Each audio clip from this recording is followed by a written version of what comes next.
En 1968, les Shadocks qui divisent la France. Il y a ceux qui aiment, qui crient au génie, il y a ceux qui jugent le programme idiot.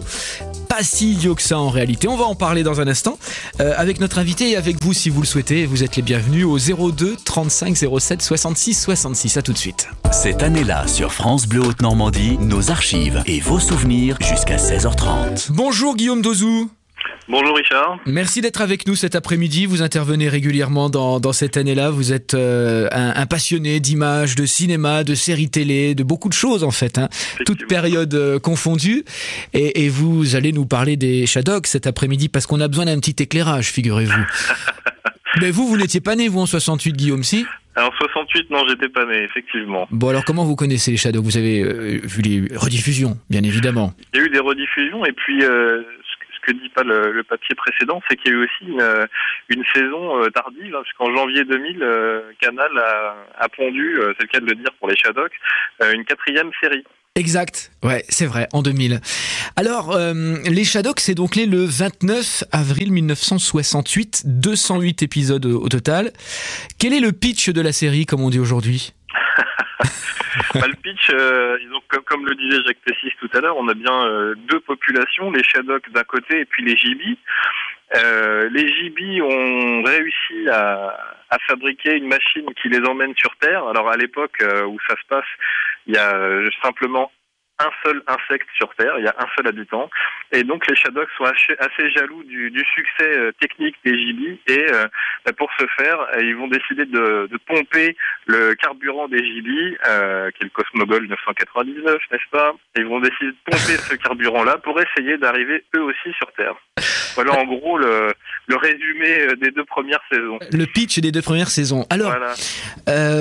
Quelle est la philosophie de cette série ? Qu'est-ce qu'on veut raconter à travers cette histoire assez invraisemblable ? Il y a forcément, comme c'est un peu léger comme scénario, il y a plusieurs interprétations possibles. On va dire que officiellement, Jacques Rouxel a voulu faire quelque chose de complètement décalé, à la limite de l'expérimental, en s'amusant et en mettant en lumière à l'époque la guerre qui pouvait avoir lieu entre les États-Unis et la Russie pour aller le plus vite possible sur la Lune. D'accord. Oui, on se souvient de cet épisode-là, en effet. Donc, comme ce sont les États-Unis qui gagnent, et donc la partie, on va dire, anglo-saxonne, les Gibis, c'est ni plus ni moins les initiales de Grande-Bretagne anglicisées. On va dire ça comme ça.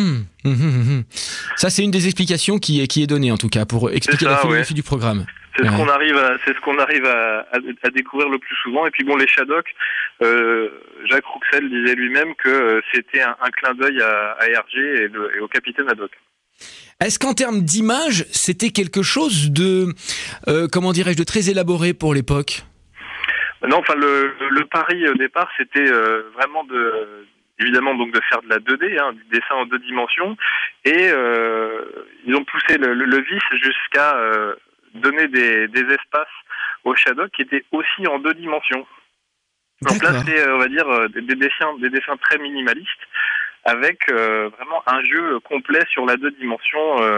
Déjà, bon, à l'époque, c'était un drôle de pari, parce qu'on cherchait plutôt à illustrer des choses avec des volumes, et puis essayer de faire quelque chose de beaucoup plus joli visuellement. Là, le pari de Rouxel, c'est de faire vraiment une animation très minimaliste, et faire évoluer les Shadocks dans un plan uniquement, quoi.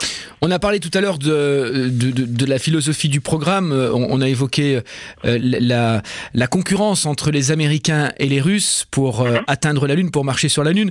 Vous-même, personnellement, Guillaume Dozou, vous voyez d'autres messages derrière ? Je sais pas, je pense qu'il y a quand même des choses qui sont cachées derrière les Shadocks et derrière leur philosophie. On a quand même un Jacques Rouxel qui se réclame très souvent du surréalisme, et particulièrement d'Alfred Jarry.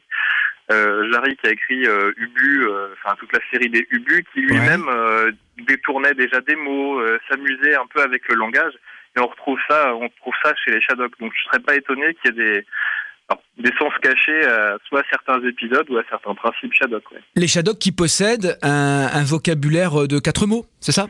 4 mots, effectivement. Initialement 4 mots, puisque les Shadocks sont réputés pour avoir 4 cases dans leur cerveau, donc ils peuvent pas aller outre. En effet, il doit y avoir beaucoup de messages derrière tout ça. Moi, je pense. 4 mots monosyllabiques. Alors, il y a quoi? Alors, il y a ga, il y a donc GA, gu, zo et me. Et me. D'accord. Voilà, gabuzomeux, qu'on entend de temps en temps dans les épisodes de la série.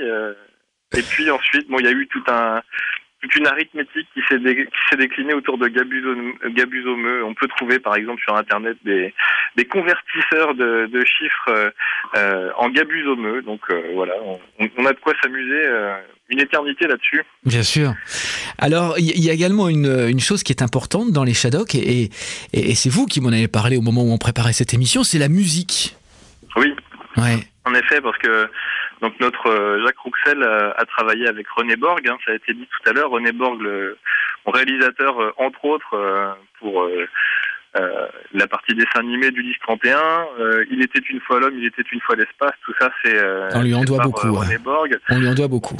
Oum le dauphin, pour ceux qui aiment le chocolat blanc, c'est aussi René Borg. Enfin bon, il y a beaucoup de références comme celle-là. Et René Borg